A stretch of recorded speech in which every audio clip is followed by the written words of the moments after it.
It seems like yesterday when I think back to the day I met him. With a notebook tucked under my arm and a new semester underway, I was an excited young person dreaming of becoming a top-tier designer in a college that was bursting with activity. And then there was Jake, all charisma and lofty aspirations, talking loudly about how one election might change the world. We had an instant connection as two driven individuals who just cared about our future. "Hey, you're in my intro to design class, right?" He'd inquired as he caught up to me on the campus walkway, exchanging huge smiles. With a cheeky edge to my voice, I shot back, "Yeah, that's me," attempting to make sense of it all. "I get it. But hey, if you ever need a study buddy or someone to run ideas by, I'm your guy." His confidence was extraordinary, nearly to the point where it was easy to forget he was just a student like myself. It was us against the world from that point on. He would often talk endlessly about political theories over coffee and textbooks, while I would scribble in the margins of my notes. As a team, nothing seemed insurmountable to us. "We're going to do really well, Anida. I promise." On those exhausting nights, he said, "You'll be designing national galleries, and I'll be right there, maybe as governor, making sure the arts get the funding they deserve." His eyes shone with a mix of ambition and naivete. "And what about the children? White picket fence. What is it?" I mocked, seeing his expression. He would gesture dismissively. "No, not for us. Plans are larger than this. When you can own the entire city, who needs a fence?" Everything was very romantic in the idealistic, carefree sense of youth. We had a little ceremony with only a few friends and relatives before we graduated. It felt appropriate, like we weren't simply getting married, but embarking on an adventure together. Being newlyweds, we had no limits. In a short period of time, Jake rose from assistant to aide to the governor to director of parks and recreation. It seems as though he was receiving new recognition or moving up the professional ladder every month. He was always the center of attention, shaking hands and kissing infants like a pro. It was different at home. "How was your day?"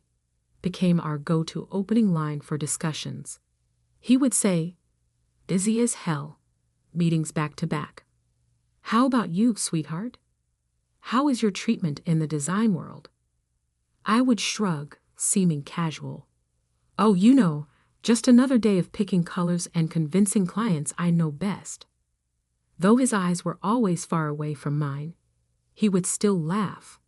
Considering that we were both working hard, I didn't mind. I returned home one evening with my head spinning from closing a significant contract that would position our department as leaders in the field. I was worn out, and my shoulders hurt from carrying my laptop bag around all day. Jake was home already, something that was becoming less common these days. I sealed the deal with Johnson. The presentation went off without a hitch, I declared, attempting to share a small portion of my day and searching for a glimmer of mutual enthusiasm. Jake remarked, "That's nice, babe," without taking his eyes off the papers strewn all over the living room. "Listen, since today was less demanding, could you prepare dinner?" I barely had time for lunch because I had so many meetings back to back. Half off, I hesitated at the doorway. Lighter day kept repeating in my thoughts. More light? "Jake, we fought for 8 hours to get a deal that will increase our revenue for the whole year." When he did look up, he shrugged and met my eyes. "Yes, but are you really in the trenches all the time? All it takes is choosing colors and persuading others to agree with your viewpoints." The tone of dismissal hurt more than I thought it would. "Jake, it goes a little beyond that." We had a major victory with this. With a muttered, sure, he returned to his papers. But can you actually manage dinner? I'm worn out. His casual comments overshadowed my victory, leaving me with a bad taste in my mouth as I made my way to the kitchen. After a few weeks, the pattern persisted. At work, I was moving up the ladder and earning more money and responsibilities at every step. I had conflicting emotions the day I learned that my pay had exceeded Jake's. Knowing his mental state at the moment made me hesitant to tell him about it even though I wanted to. At last, during a dinner, I'd brought up the subject, making an effort to keep it light-hearted. It appears that I may be out-earning you this year with the new accounts I brought in. It's funny, huh? With an indiscernible grimace, Jake set down his fork. Are you serious? Is that the method you intend to discuss it? His tone perplexed me, so I scowled. Jake, bring what up? The news is good. It indicates that both of us are doing well. It isn't us, Anita. You are the one. I now have to figure out how to take charge. I can't let people believe I'm incapable of providing. Attempting to close the distance his comments had caused, I reached across the table. It's not a competition, Jake. Our money is set aside for our future. Shaking his head, he withdrew his hand. It's not really that easy. I think this is significant, but you don't comprehend it. His remarks were like a slap in the face, undermining not only my work, but also our collaboration. Jake, I felt like we were in this together. When did it start to focus only on you? Ever since I became the one left behind, he shot back, raising his voice. There you are, out-earning me now with your clever deals. What does that mean about me? It makes you my husband. I uttered in a forceful yet gentle tone, not my competitor. Jake snorted and got up quickly. I have to consider this. Consider exploring alternative options, perhaps one with a higher salary. I felt the distance grow as I watched him leave. It was about respect, understanding, and support, elements that were increasingly lacking in our conversations, rather than money or success. I turned over the conversation of the day as I lay in bed that night. We were sharing a roof, but our paths seemed to be leading us to different places entirely. Though I wasn't sure what or how at the time, I knew something had to give. All I knew was that I could not let his fears to control me or our pleasure. But resolving that, I was still puzzled by that puzzle. After 15 years of marriage, our life was an exhibit of external success, a gorgeous home, well-maintained vehicles, a few properties scattered throughout the city, and bank accounts that would make anyone jealous. However, not everything that shines is made of gold, and Jake felt that the shine was beginning to fade. After working for the Natural Resources Agency for a considerable amount of time, his career seemed to be stuck in mud, spinning its wheels but not moving forward. I would sit through another long, drunken evening listening to him yell, Anita, everything is rigged. The guys who can't distinguish a policy from a pancake are going to get the positions I deserve. It's all about who you know, or who you know. You know, he would complain while taking a swig. I did my best to provide answers rather than just a listening ear. Have you considered going out with someone? One evening, while clearing the dinner dishes and refilling his glass, I offered that a therapist would be of assistance. Jake struck the table with his fist, causing the silverware to fly. Anita, I don't need a shrink. The corruption and cronyism I have to deal with on a daily basis is the issue, not me. I pressed on, feeling the weight of his aggravation as my own. But maybe talking to someone could help you cope better or even strategize how to get around those obstacles. I said, will you just put it down? I am aware of my duties. It's the system that needs to change, not me. No matter how hard I tried, I was unable to get past his fury. So I concentrated on my career, which I could control. Leading my squad in international displays, I was creating waves. Major contracts were featuring my designs as their focal point. At work, I was valued and my opinions counted, which felt really fantastic. But Jake withdrew even further as I prospered.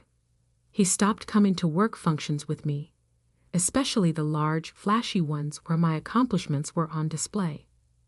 "Why don't you attend tomorrow night's gala?" One evening, I asked him, trying not to seem too serious. I would find great meaning in it. Additionally, the CEO will be present, so you might network. With a resolute expression on his face, Jake raised his gaze from his laptop. "And what's that?" "Remain motionless as all eyes acclaim you. These days, I think they only recognize me as Mr. Anita." "That is untrue." I responded with a stab of pain in my chest.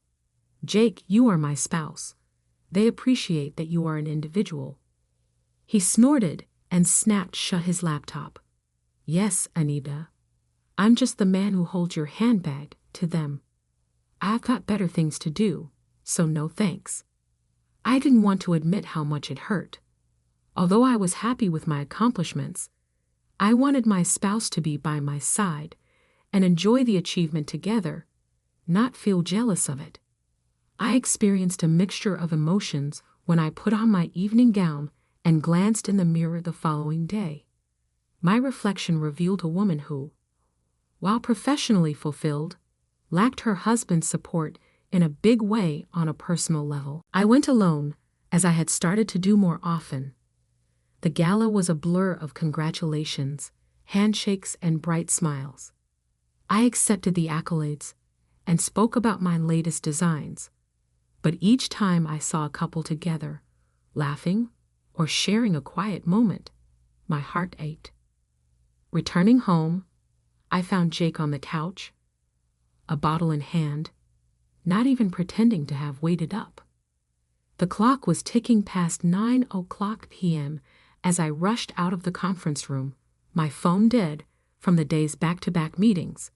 My mind was racing with the discussions we'd had, but a nagging thought about Jake waiting at home made my heart race faster.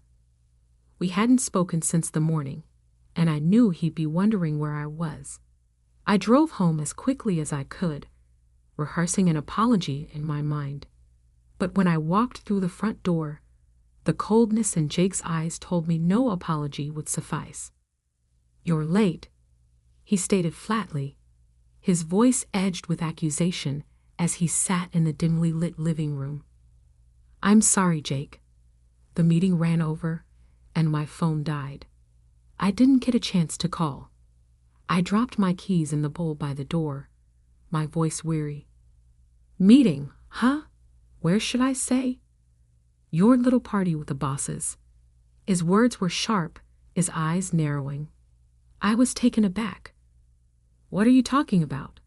"It was just a regular business meeting, Jake." "Sure it was. I bet it's all those late nights with them that got you where you are. Not your talent, just playing up to the bosses." His voice was bitter, and he took a swig from the bottle next to him. My cheeks flushed with anger and disbelief. "You think I got my promotions by what? Sleeping around? How can you even say that?" He laughed, a harsh sound that filled the room. "Oh, come on, Anita. It's obvious. Why else would they promote you, a woman, over others?" The accusation stung, and I felt a mix of hurt and fury. I'd earned my position with hard work and talent. It's disgusting that you think so low of me. Jake stood up abruptly, his body swaying slightly. "You're never here, always working, leaving me alone. And we don't even have kids because you're too busy with your career." His words were like slaps, each one hitting hard. "I can't believe you're blaming me for no kids. We agreed on this, Jake. My career is not an excuse for your unhappiness or failures." He stepped closer, his voice rising. "My failures?" No, Anita. They're because I married someone who cares more about her job than her husband. You've ruined everything. I tried to keep my voice calm. Jake, this isn't us. We're both upset. Maybe we should talk about this in the morning when you're sober. No, I'm done. I need to be alone. He grabbed his keys and headed toward the door. Jake, wait. But he was already gone, the door slamming behind him. I tried calling him several times, but it went straight to voicemail. Alone in the house, I wandered from room to room, each one echoing with the ghosts of earlier, happier times. I couldn't sleep. The couch was cold and unwelcoming, his accusations replaying in my mind. The morning after Jake stormed out, I dragged myself to work. My eyes were red from a sleepless night, my mind swirling with the harsh words and the slam of the door echoing in my ears. I was on autopilot, nodding and smiling where needed, but inside, I felt like I was crumbling. Mid-morning, my boss called me into his office. I straightened my blazer and tried to compose myself, wiping away the last traces of tears. Anita, I got something that might interest you, he said, his tone more upbeat than I could handle at that moment. How would you like to head our new project in Milan? It's a big opportunity, international exposure, leading a team. I thought of you immediately. Milan, Italy had always been a dream, one of those places I'd promised myself I'd visit one way or another. Under different circumstances, I would have jumped at the chance, no second thoughts. That sounds incredible, sir. I managed, a genuine smile breaking through the fog of my sadness. It's actually a dream of mine to work in Milan. Great. I knew you'd be excited. Think it over and let me know your decision. Returning home, I found Jake sitting at the kitchen table, looking sober but somber. The air between us was thick with unsaid words. I hesitated at the doorway, then decided to breach the silence. Jake, we need to talk. I was offered a major project today. It's in Milan. I began, watching his reaction closely. He looked up, his face hardening. Milan, huh? And what? You're just going to go? It's a big deal for my career, Jake. It could change everything for us, for me. I want to take it. I tried to keep my voice steady, assertive. There's no us in this, Anita. It's always about you and your career. His voice rose, a bitter edge slicing through the quiet of the kitchen. I'm still the same person, Jake. I'm still your wife. Why can't you see this as something good for both of us? I pleaded, hoping for some sliver of understanding. There is no both of us. If you choose to go to Milan, it's me or the job. Anita, decide. His ultimatum hung in the air, stark and cold. Why do you make me choose, Jake? Why can't you be happy for me? My voice cracked, frustration and pain bubbling up. Because I need to know where I stand. Either you're with me, or you're there living your dream without me. He was yelling now, his face red with anger. I took a deep breath, my mind made up, heart aching. I choose Milan. I have to do this, Jake, not just for my career, but for myself. Jake stood abruptly, his chair scraping against the tile floor. He stormed to our bedroom and came back with a stack of papers, divorce papers, slamming them down on the table. He met my eyes with cold finality. Then this is it, Anita. If you go, we're done. My heart sank as I gazed at the documents and then at him, yet something inside of me hardened. Not even for him could I give up on my aspirations. The following week was a haze. I quickly packed my luggage, signed the paperwork, and boarded the jet to Milan. Every corner of the city was a picture-perfect postcard. It was stunning. I was frequently seen on TV talking about the project, my professional demeanor belying my inner distress. Even with all the excitement, my mind kept going back to Jake and the chance of things being better. But every time I took up my phone to give him a call, I was reminded of his warning, and my determination grew. It felt strange to return home after spending 2 weeks in Milan. Yet there he was, Jake, lounging on the sofa as though the previous month had been a small bump in the road. "Anita, you've returned," he said. "Come here," getting up from the couch and holding out his arms while wearing a fake smile. I stepped forward but kept my distance, since I couldn't bear to think about his threats and ultimatums anymore. "Jake, we can't act as like nothing occurred.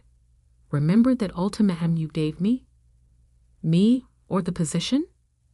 His voice was light as he waved a dismissive hand.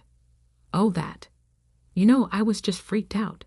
However, I'm willing to start afresh because I've had time to reflect. If you'll agree to change, I'm willing to forgive you." My brows furrowed. "Pardon me?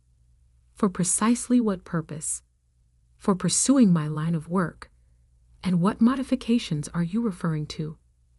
Jake's face became a little more stern. "Anita, give it go and concentrate on us. We could return to our previous state if you would simply listen to me and follow my instructions." Then it dawned on me how utterly ridiculous and manipulative his remarks were. Anger at his insolence mixed with relief that I was finally realizing the manipulation for what it was. "Jake, you can't be serious. You're expecting me to forfeit everything of my hard-earned success. I can't do that, you know that." With a tight, icy laugh, he laughed. "It was worthwhile to try, but I assumed you would understand." I guess I was mistaken. The divorce papers that he had tossed at me before I left were inside my bag when I reached inside it. "Jake, I signed these. Regarding the divorce, I believed you to be sincere. It appears that I was correct." With a faltering smile, he grabbed the papers out of my hand. "Anita, this was merely a joke. Can't you laugh at yourself?" "A jest?" I looked at him, astonished. Divorce threats were a joke. Absurd. Jake's voice rose as his face flushed. "Anita, you're making a grave error.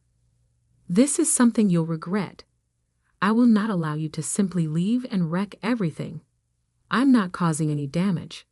I'm preserving myself," I stated strongly. "You've made it apparent how I feel about you. I have to move on at this point." With a fierce voice, he towered over me. "All right. However, you're not leaving with anything. This is my home and possessions. You take off empty-handed. I'll see to it that everyone learns how you achieve success. I'll obliterate you." My heart was racing, but I responded calmly. "Try it, and it'll backfire. I have not acted improperly.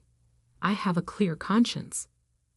I went to our bedroom and packed my things, including my design portfolios, personal documents, and a few clothes. The rest was irrelevant. Things were replaceable, but self-respect and peace of mind were not. I headed to my lawyer's office the morning after leaving the house, a flurry of plans and feelings racing through my head.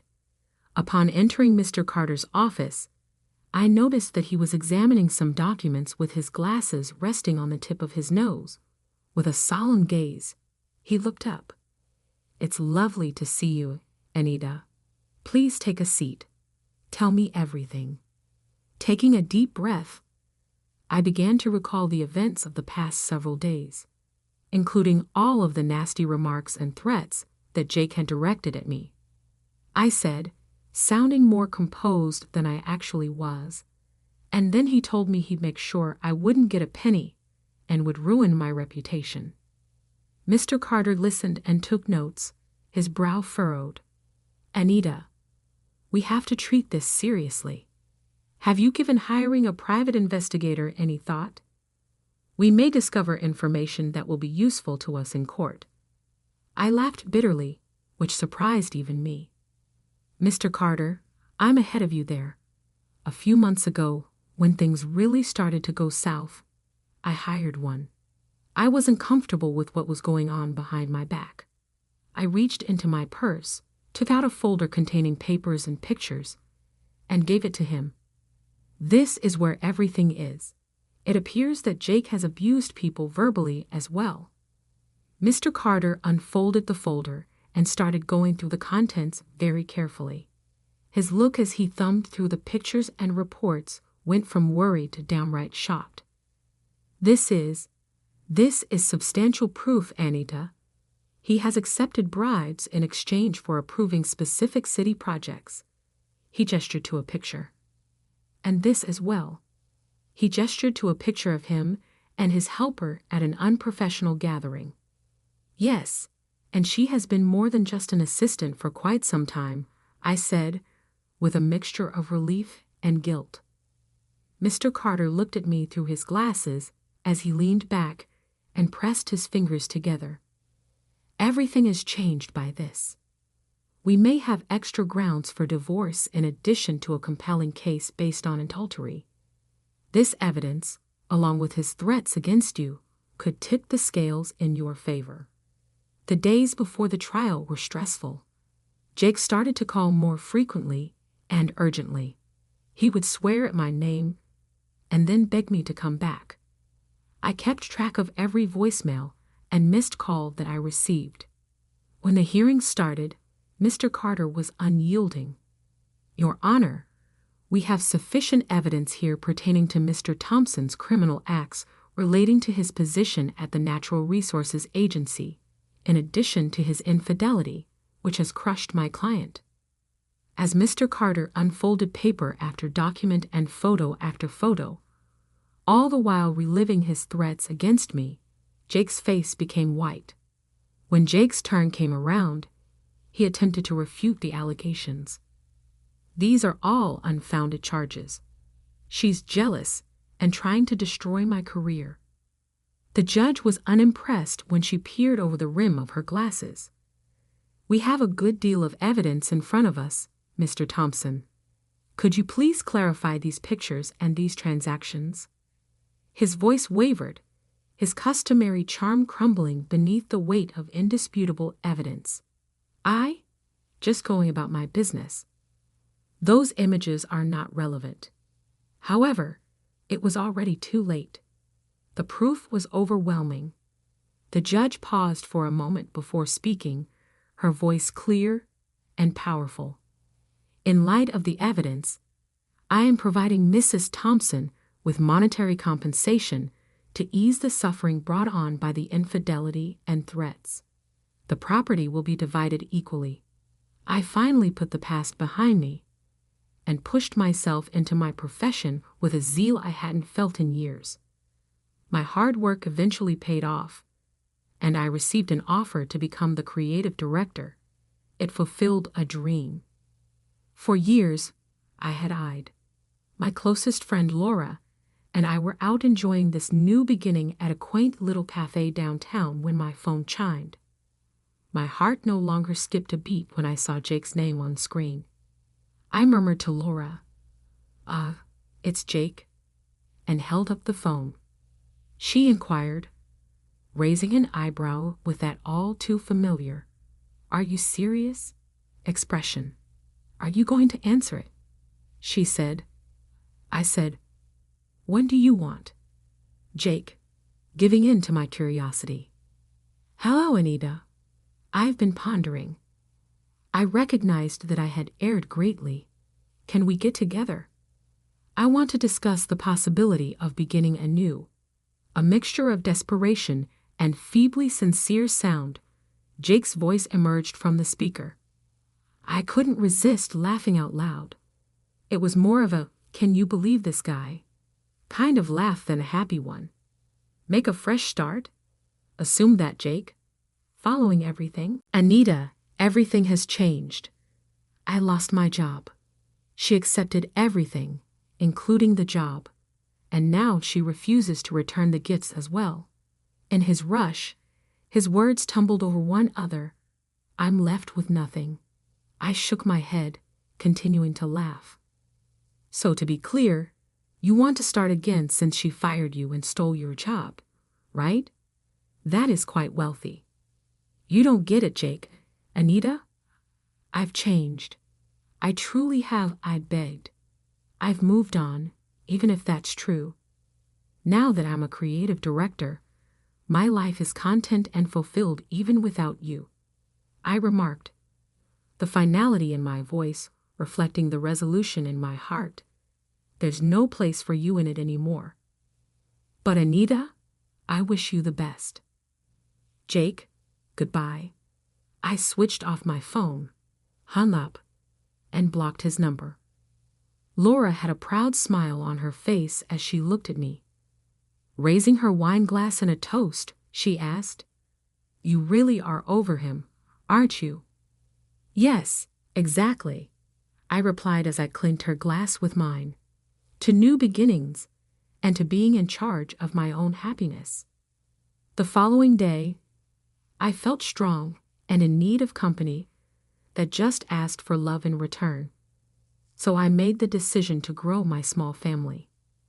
When I visited the neighborhood shelter, I noticed a rumpled terrier mix.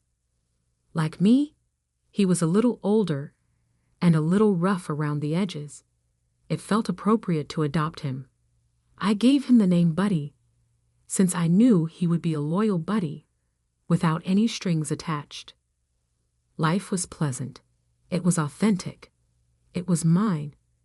And there were a lot of opportunities there. Now that I had weathered the storm, I was thriving instead of merely existing.